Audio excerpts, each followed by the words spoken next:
So, tinatawagan natin ang maganda na servant of God. Siya ay isang iba student.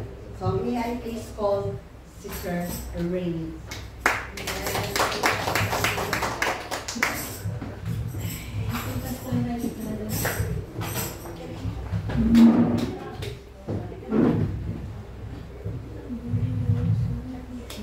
Praise the name of Jesus. Amen. Po sa ating lahat. Alam ko po na hindi na kayo bago sa mukha ko.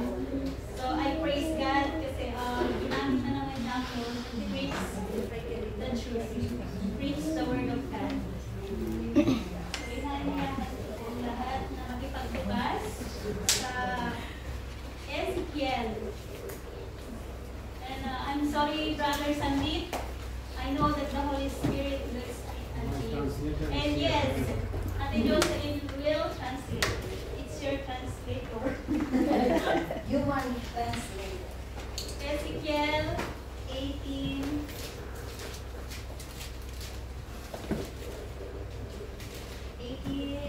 Chapter 18, verse 20.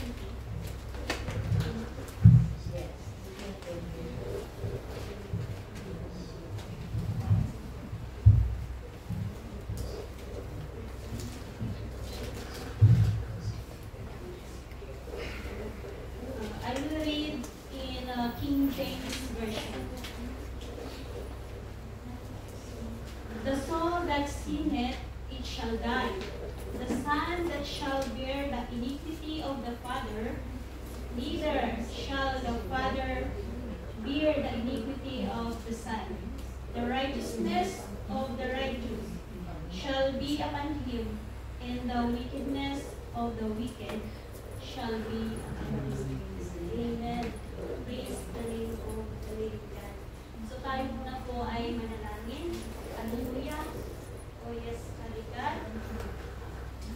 Oh, hallelujah, Father God. Hallelujah. Lord, inanyayahan mo namin ang iyong banal na Espiritu sa umaga nito. Oh, Heavenly Father, through your Son, Jesus Christ. Hallelujah. We are here, O God, to speak the truth, O God, your words. Hallelujah. Ngayon pa lang, Panginoon, ay samahan mo po kami, Panginoon, sa aming pag-aaral sa umagang ito. Let your Holy Spirit speak in every soul that here inside this building, God, a house of worship. Hallelujah. Cover us with your holy protection. Hallelujah, Jesus. Ganun na rin po, Panginoon, lahat ng gawa ng kaaway, cast them all away in Jesus' name. In Jesus' name. Now, Panginoon, ang salita mo ay mamalagi sa aming mga puso. Hallelujah. Na yung salita, Panginoon, ay hindi babalik na walang kabuluhan, Panginoon. Hallelujah, Jesus. We seal this in Jesus' mighty name. Amen. Amen. Hallelujah. So, ang title po ng ating text sa umagang ito is Individual Accountability. Sabi po ni Prophet Ezekiel is Israelite priest. Ezekiel emphasized that each person is accountable to each sin. Hindi pwedeng yung kasalanan mo ay sasabihin mo kasalanan ni Juan. O ni Pedro, sasabihin mo kasalanan niya, ipapasa niya sa ang kasalanan niya kay Juan. Lahat po tayo, we cannot blame our sins to anyone. It's our accountability. It's our choices. Introduction pala nito ng ating text. It's our choices and we bear the consequences. Lagi nating isipin na pag tayo gumawa ng kasalanan talagang there is always a consequences. Hindi man ngayon, but soon. Darating talaga yan. Ang sabi dito, it's a personal responsibility.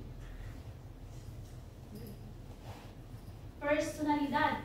Personal na ating responsibilidad natin with our behavior, yung ating attitude, our feelings, our decision across all the aspect of our life. Ini-emphasize lang po dito ni Ezekiel ang ating text. So sabi din dito is understanding that everything happens to you, whether positive or negative, it's our accountability.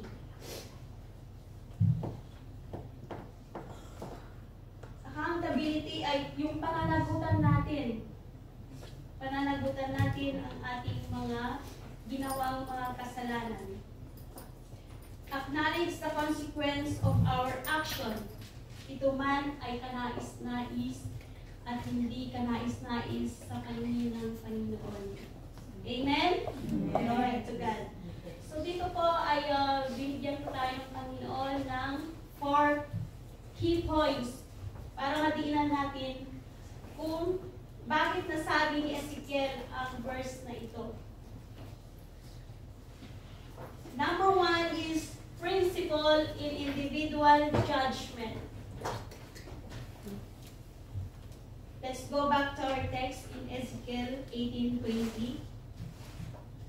Sabi niya po dito, the soul that sinned. Ang sabi po doon sa ibang version, soul po dito is person. But in King James, it's soul. Sabi dito is soul, the soul that sinned, it shall die. Each person is accountable. Lagi nga ditong i-emphasize. Lagi nga ditong idinidiin na tayo ay accountability sa ating mga ginagawang actions o ating mga kasalanan. Let's go to our supporting verse sa Matthew. Let's open 16:27.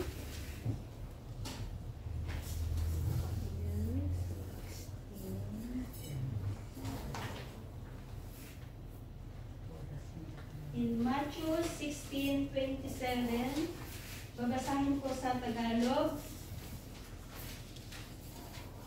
Sapagkat darating ang anak ng tao, tataglay ang dakilang kapangyarihan ng kanyang ama at kasama ang kanyang mga anghel. Sa panahon niya ay gagantihan niya ang bawat tao ayon sa kanyang gawa. Napakalinaw po yung salita ng Diyos na lahat ng ating mga ginagawa na ikukubliman natin ito at God will judge us on the right time. Kung sa kanyang pagdating. It's our personal choice. Nasa atin na yun kung pipiliin natin yung mabuti o pipiliin natin yung kasamaan. God will judge us according to our ways. Kung paano po tayo mamuhay dito sa mundo. Kung tayo pa ba ay naka-align? Alam pa ba tayo sa Panginoon or tayo ay taliwas na? Let's go to the ito sa talata na nandun pa rin po tayo sa ating text. The son shall not bear the iniquity of the father, neither shall the father bear the iniquity of the son.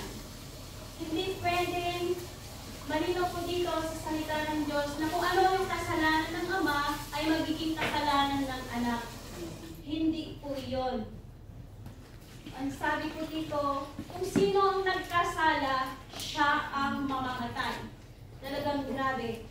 Dahil mamamatay talaga, hindi mo na siya magdusa. Talagang ang Panginoon ay kung matol ay matuwid. So, buksan po natin sa ating sa Bible, sa Deuteronomy 24:16. 16. Okay, pagbukas po tayo para masundan po natin.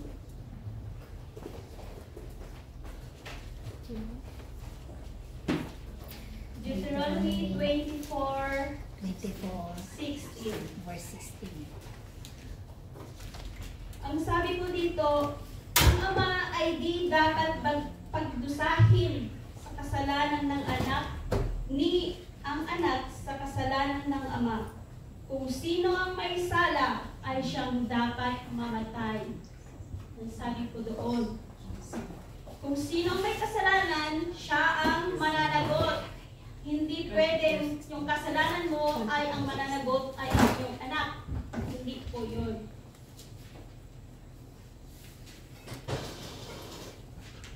Sabi nga po, ang kasalanan ay hindi siya parang kayamanan na it's inherited. Hindi po.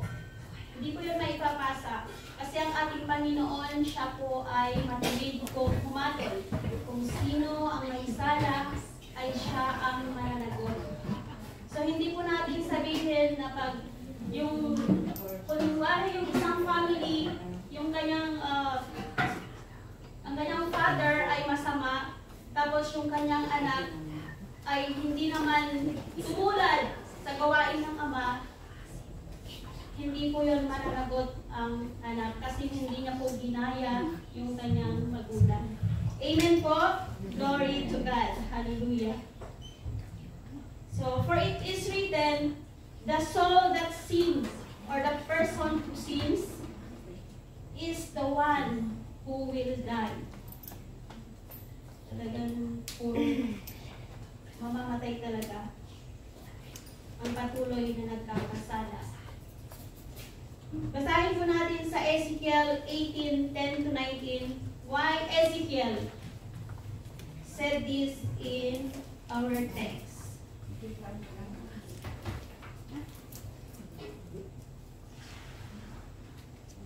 Ipinaliwanag dito ni Ezekiel kung bakit nasabi niya dito.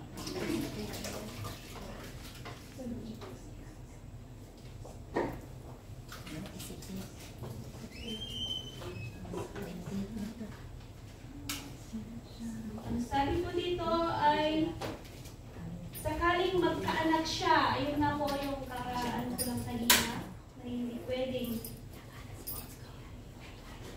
Sakaling magkaanak siya ng magnanakaw, mamamatay tao, at hindi sumunod sa alinman sa mga tuntuning ito, tapos ay nakikisalo sa mga handaan sa mga buron, sumisiping sa asawa ng iba, umaapi sa mahihirap, magnanakaw, hindi marunong magbayad ng utang, sumasamba sa Diyos-Diyosan, gumagawa ng mga kasuklam-suklam na gawain, at nagpapatubo.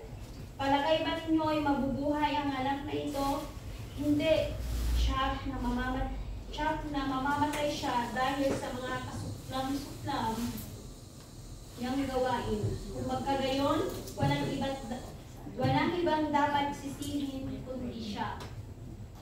Halimbawa namang siya ay may anak, saksihan ng anak na ito ang kasamaan ng kanyang ama, ngunit hindi niya ito pinarisan. So, ibig po sabihin nito ay kung masama man po yung ating magulang or kung masama man si Pedro, pero yung kanyang anak na si Petra ay hindi niya ginaya yung kasamaan ng kanyang ama, ay hindi siya mananagot doon. Siya po ay matuwid. Hindi niya po pwedeng pananagutan yung kasalanan ng kanyang ama. Itutuloy natin, hindi siya nakikisalo sa mga handaan sa burol. Taliwas po doon sa unang verse. Hindi sumamba sa mga Diyos-Diyosan. Hindi rin gumagawa ng masama kaninuman. Hindi sinasamsam ng sangla at hindi nagnanakaw. Siya ay matulungin at nangangailangan. Lumalayo sa kasamaan at hindi nagpapatungo sa pautang, sumusunod sa aking kautusan at lumalakad ayon sa aking mga tuntunin. siya mamamatay dahil sa kasamaan ng kanyang ama. Amen. Hallelujah. So, hindi pwedeng panagutan ng anak ang kasalanan ng ama or vice versa po. Amen? Amen. Kung sino ang nagkasala ay siyang mamamatay. Kung sino ang nagkasala ay siyang mananagot. Because our God yung fair po siya. Yes, He is fair and just. Hallelujah. So, buksan din po natin sa 2 King 14:6.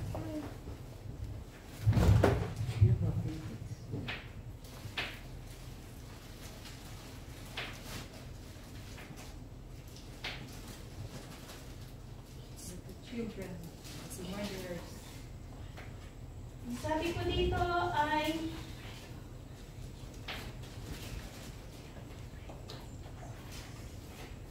ngunit hindi niya iginamay ang mga anak nito pagkat nasusulat sa kautusan ni Moses. Ang ama ay di dapat patayin dahil sa kasalanan ng anak.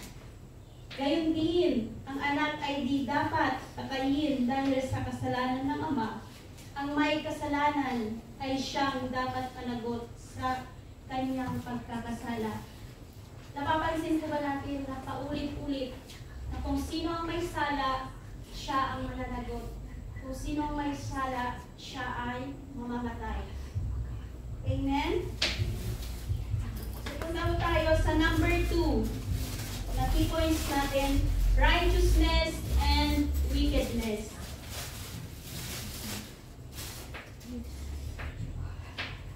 Basahin po natin sa ating text sa 18:20. The soul that sinneth, it shall die. The son shall not bear the iniquity of the father, neither shall the father bear the iniquity of the son. The righteousness of righteous shall be upon him, and wickedness of the wicked shall be upon him. Amen. Praise the name of Jesus. So sabi po dito sa Romans 2:6, sapagkat siya ang gaganti sa lahat ng tao ayon sa kanyang gawa. Ang sinabi ko dito ay ang Panginoon, hindi kung sino man pa. Ang Panginoon lamang ang siyang gaganti sa lahat ng tao ayon sa kanilang mga ginawang kasalanan. Sa Romans 2:7, dito tayo sa righteousness, lumalakad sa kalooban ng Panginoon. Tayo ay lumalakad sa kalooban ng Panginoon, ay mararamdaman po natin talaga yung kanyang presensya. Mararamdaman po talaga natin yung pagkilos ng banal na Espiritu sa atin. Kung tayo ay namumuhay, kung tayo ay nagpapatuloy that we are seeking the goodness of God. Amen? Praise the name of Jesus. Sabi naman po sa wickedness, punta naman tayo sa Romans 2:8. Datapwat matinding galit at puot ang babagsak sa mga lumikha ng pagkabahabahagi at ayaw sumunod sa katotohanan kundi sa kalikuan. Mabigat pala ito na ang kasalanan. Hindi lang sinabing galit, kundi puot. Talagang as in walang, hindi ko alam kung paano i-translate yung puot. Yung talagang wala na, hindi na kayang alhin lang. Yung sumobra na ba?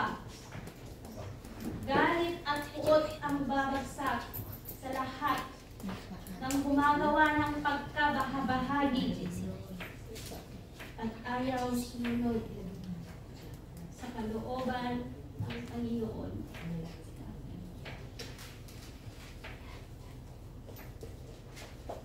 Ayaw sumunod sa katotohanan. mas pinipili pa yung buhay natin sa labas kaysa yung isip muna natin ng Panginoon. Yung magpatuloy ba tayo na tayo ay lumakad na may pag-ibig. Lumakad tayo na tayo ay nagiging ilaw at asin.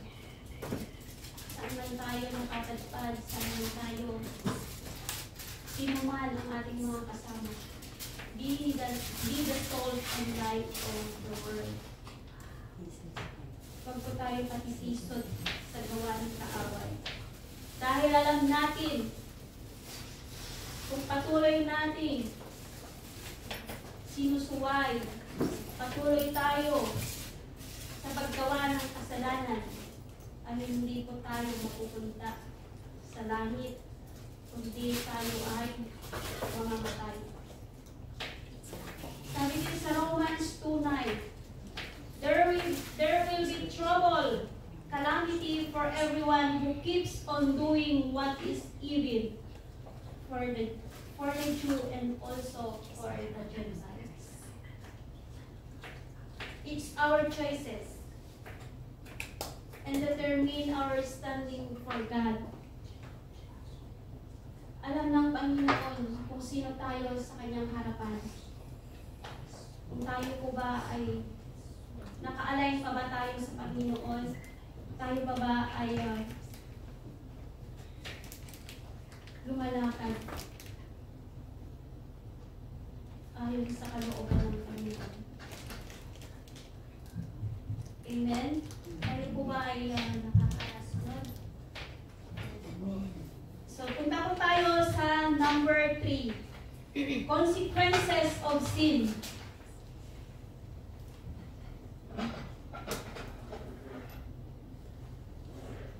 Ito yung mga consequences ng ating mga kasalanan. Sin that leads to spiritual death. Ito na. In Romans 6:23, the wages of sin is death. Yes. The wages of sin is death.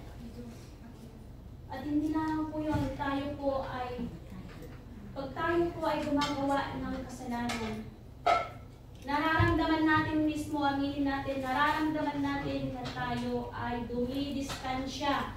Tayo ay lumalayo. Tayo ay umiiwas. Lumalayo tayo sa presensya ng Panginoon because of that sin that we are doing. Na patuloy na ginagawa. Tayo ay nagkakasala.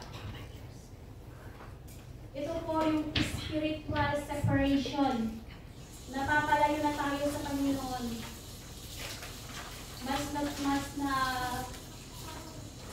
Mas pinapakinggan natin yung flesh. Hindi na yung spiritual.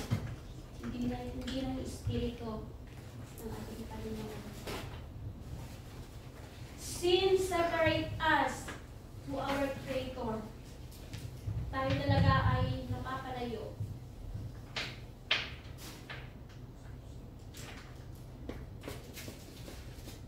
Ang kasalanan, yun ang ayaw ng Panginoon. But God loves us. Mahal tayo ng Panginoon. Pero yung kasalanan, yun ang ayaw niya. Yun talaga ang ayaw niya na mangyari sa ating mga kapatid. Praise the name of Jesus. Hallelujah. Sabi nga po dito sa ating teksto,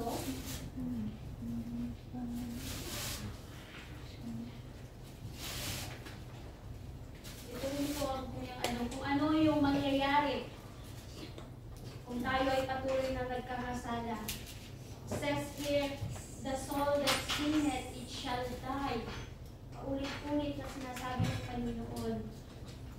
Kung sino ang nagkasala, ay siya ang magdusa. Kung sino ang nagkasala, ay siya ang mamamatay. Amen? So punta po tayo sa number 4.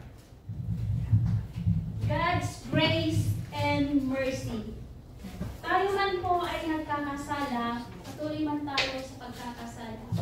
Ang Panginoon ay hindi yan. Hindi niya tayo pababayaan na tayo ay tuluyan na mawala sa kanyang presensya. So God's grace and mercy, there is repentance.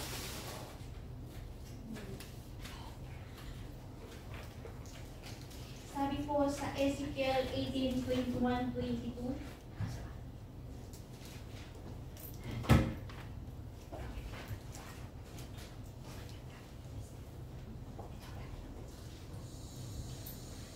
kung ang isang taong masama ay tumalikod sa kanyang kasamaan, sumunod sa aking mga tuntunin, at gumawa ng mabuti, siya ay mabubuhay.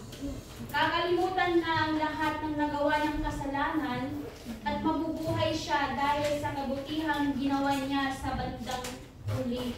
Amen. Napakabuti ng Panginoon na kahit gaano tayo kadumi, gaano man tayo kadami ng kasalanan, pag tayo'y lumapit, if we turn Him to God, He will forgive us. He is faithful and just to forgive us, to forgive our sin. Ang Panginoon ay binibigyan niya po tayo ng pagkakataon na magbalik loob sa Kanya. Binibigyan niya tayo ng pagkakataon na tayo ay humingi ng tawad. Alam ko na habang binabasa po natin ang teksto na ito ay God is revealing us kung ano yung ating nasa puso. Amen. Binibigyan na tayo ng pagkakataon na manumbalik sa Kanya, talikdan ang kasalanan. Ito yung remedy para tayo ay lumapit sa Panginoon. Repent and confess. Ihayag natin sa ating labi na tayo ay nagkakasala. Huwag tayong magtago. Huwag natin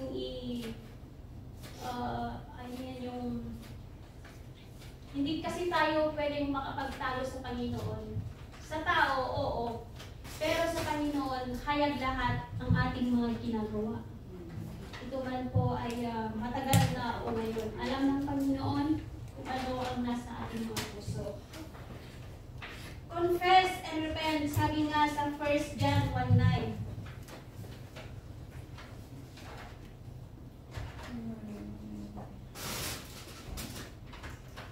Sabi dito, kung ipapahayag natin ang ating mga kasalanan, maaasahan natin ipatatawad sa atin ng Diyos ang mga ito at lilinisin tayo sa lahat ng ating kasamaan sapagkat siya ay matuwid. Amen. Thank you, Jesus. Pag tayo talaga ay manumbalik, pag tayo ay sinabi natin ang ating kasalanan sa Panginoon, hindi naman siya tatalikod. Hindi tayo ay yayakapin niya. Muling ire-restore niya sa atin ang kanyang pag-ibig. Muling niya tayong bubuuin kung tayo man po ay broken. Because only Jesus can make us holy. Ang Panginoon lamang ang siyang makakapagpatawad sa ating mga kasalanan. Amen? At sabi din po sa Acts 3:19,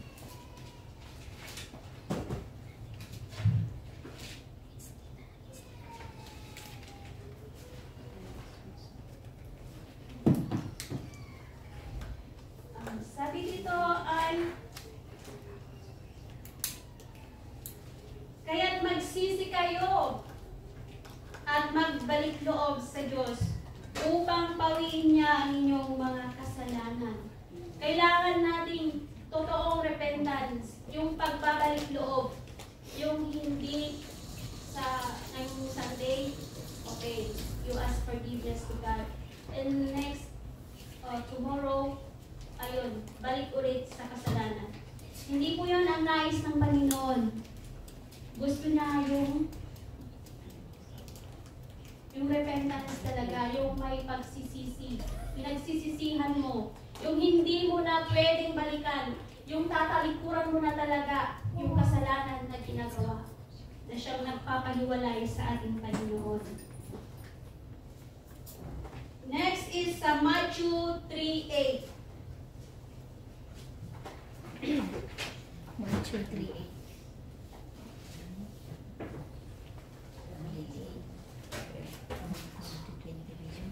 Ipakilala ninyo sa pamamagitan ng inyong pamumuhay na kayo'y nagsisisi. Ang liwanag ko dito. Ang salita ng Diyos ay salita niya ito. Hindi natin ito gawa-gawa. Kung tayo nagsisisi, kailangan makita din sa ating buhay. It will reflect. Hindi lang sa ating panlabas, especially sa ating kalooban. It's our heart. Ang sabi niya dito,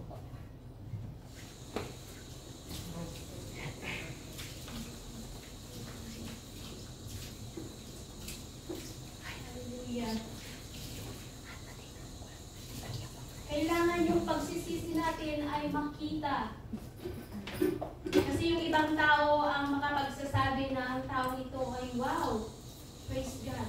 Nakikita ko yung pagbabago sa kanyang buhay. Hindi mo pwedeng sabihin, ay ako'y nagbago na. Ay ako'y hindi na ganito.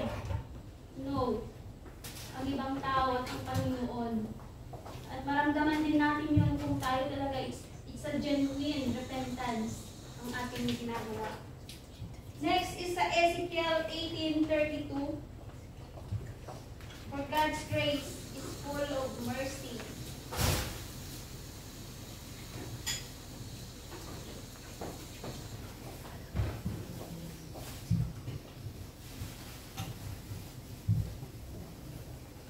Ezekiel 18:32, sabi ko ay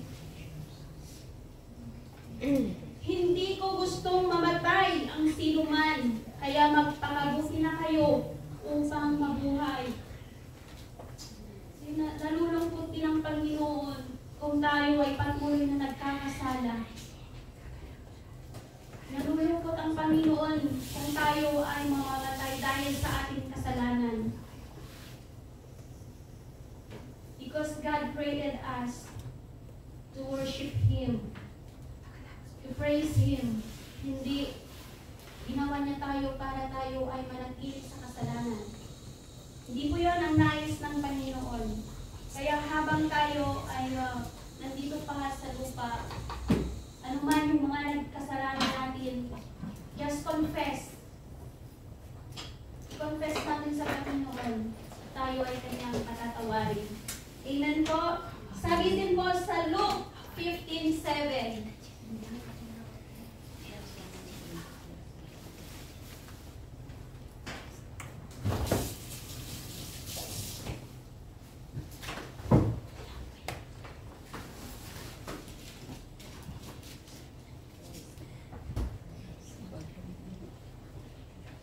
Sinasabi ko sa inyo, magkakaroon ng higit na kagalakan sa langit dahil sa isang makasalanang nagsisisi tumalikod sa kanyang kasalanan.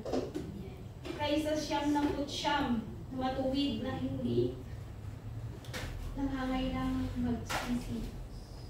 Hallelujah. Ikinakagalak ng ating Panginoon.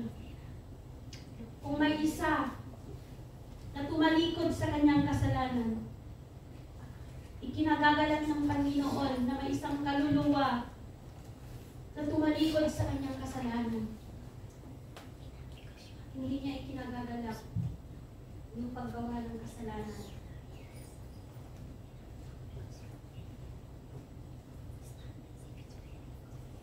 Natutuwa ang Panginoon, mga kapatid, pag tayo ay babalik sa Kanya, magbalik loob. Alam natin na tayo ay nagkakasala sa pamamagitan ng ating isip, sa ating mga sinalita, at sa ating mga ginawa. Pero kung tayo ay nakafocus ang ating presensya sa Panginoon, anuman ang nangyayari sa both sides o sa harap o sa likod, if we fix our eyes unto Jesus, hindi tayo matitisod, mga kapatid. Hindi tayo masisila ng kaaway. So keep on praying, keep on reading the Word of God, and always seeking the Holy Spirit in our life. God's grace and mercy is available to everyone. Hindi lamang kay Peter, hindi lamang kay Juan.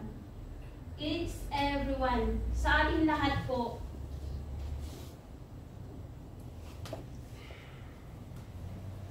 Sabi nga dito is, we must confess our sin.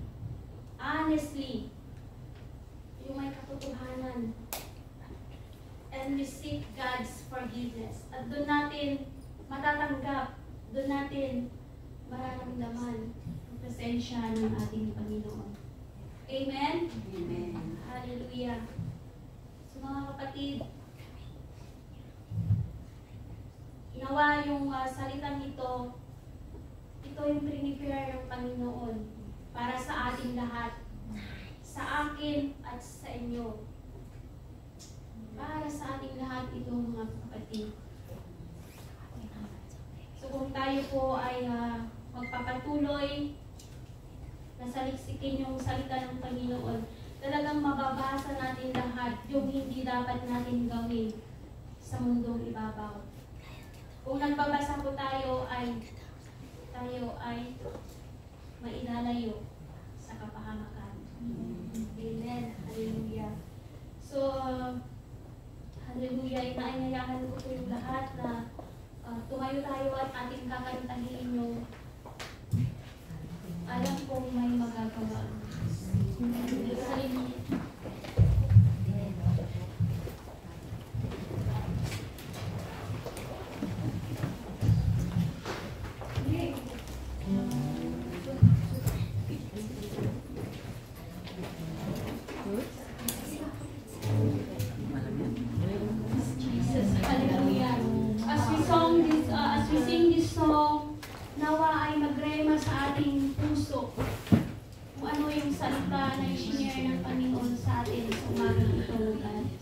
Hallelujah.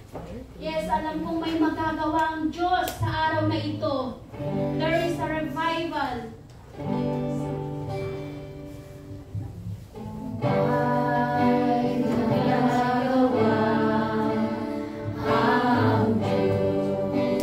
Yes, amen. Alam kong may magagawa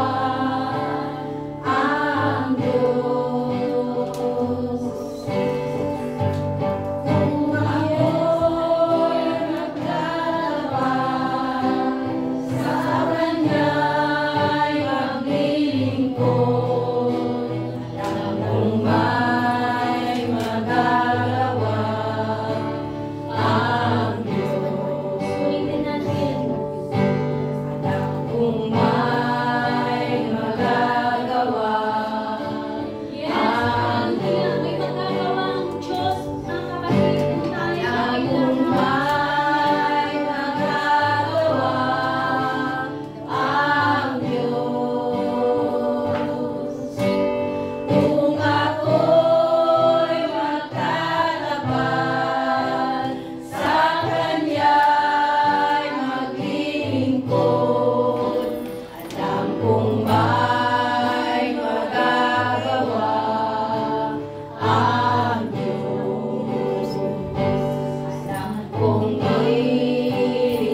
Diyos kapatid, pag tayo ay lumapit sa Kanya. May magagawa ang Diyos kapatid. Anuman ang nangyayari sa iyo ngayon, lumapit ka lamang. And God will help you. Hallelujah. Oh yes, Jesus. Tayo mula'y manalangin. Hallelujah. Yes, hallelujah. Alam namin, Panginoon, na may magagawa ka sa aming buhay. If we confess our sin, if we ask forgiveness, O God, hallelujah. You are faithful and just to forgive us. Hallelujah, Jesus. Yes, Lord. Kami nagpapakumbaba sa iyong harapan. Nadiringgin mo, Panginoon, ang aming mga pagsisisi, ang aming mga panalangin, ang aming pagsamo, God, sa umaga nito. Hallelujah, Jesus. Lord, through your words, O God, we seek the truth. Kung ano yung totoo. Hallelujah. Na dapat namin gawin sa pang-araw-araw namin pamumuhay sa mundo ito. Thank you, Jesus. Sa kabila, Panginoon, ng aming mga kasalanan, Ikaw ay nandyan na nagpapatawad sa aming mga kasalanan. Salamat po, Ama. Salamat po sa iyong presensya sa umagang ito. Thank you, Holy Spirit. May you speak in every soul who are here through your words, O God. Hallelujah, Jesus.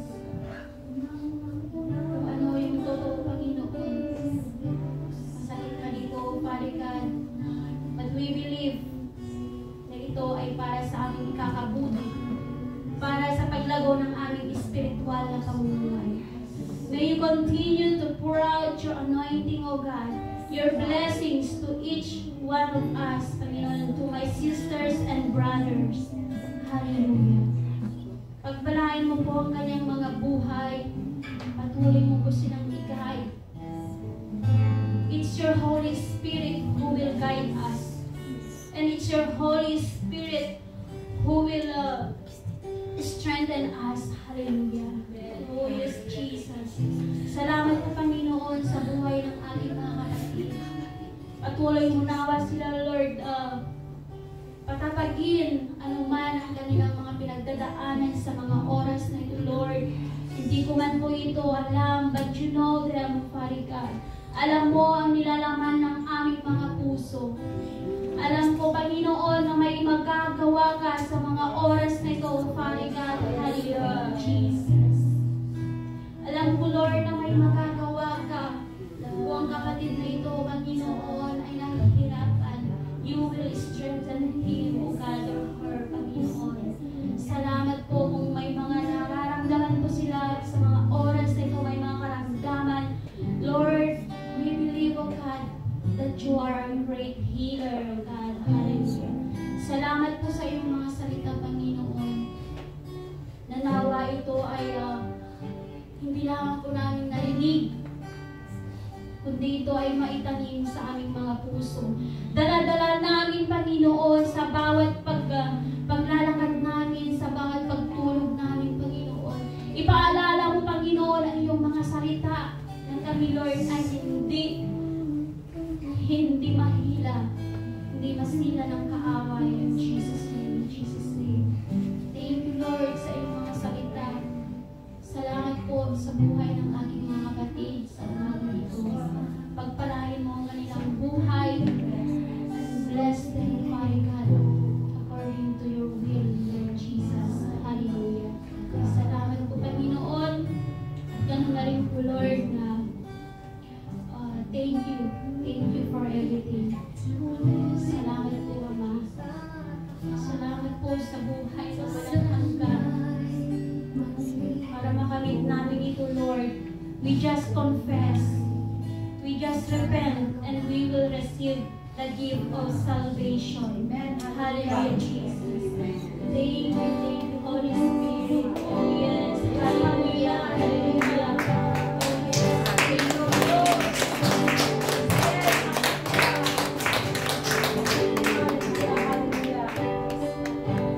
We glorify your name. We magnify your name.